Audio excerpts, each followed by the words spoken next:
C'est une crise qui fait des ravages aux États-Unis. Chez nous, on apprenait récemment que les opioïdes ont tué 4500 Canadiens en 2018. À Montréal, Yves, les plus récentes données en matière de surdose n'ont rien pour rassurer les autorités. Absolument pas, Richard. On est dans une ruelle tout près de la rue Hochelaga, angle Joliette, parce qu'il y a des gens qui nous ont écrit, se plaignent de la présence de consommateurs de drogue qui occupent un appartement. J'y reviendrai avec des réactions dans un instant. Mais pour revenir aux opioïdes, on parle donc par exemple de morphine, codéine, héroïne. L'été demeure très occupé pour Urgence Santé qui doit intervenir pour ces surdoses qui peuvent entraîner, on le sait, l'arrêt de la respiration pouvant causer la mort. Je vous montre à l'écran les plus récentes données depuis le printemps, avril.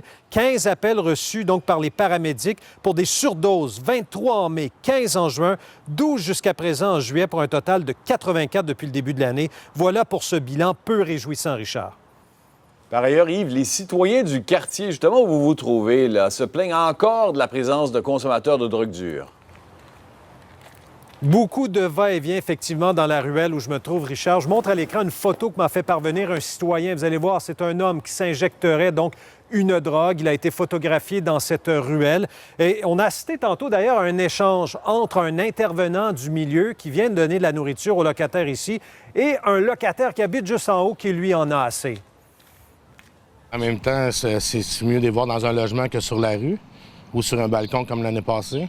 Je pense que c'est mieux de les avoir dans des appartements en sécurité que de les voir dans les ruelles tomber en overdose, puis personne peut... Le problème, c'est que c'est pas seulement être dans le logement, c'est la prostitution qui a commencé après. Après, sont venus les prostituées. La prostitution, ça fait combien d'années que ça existe, monsieur? Je sais, mais ici, non. Ici, non. Dans la rue Hochelaga, non.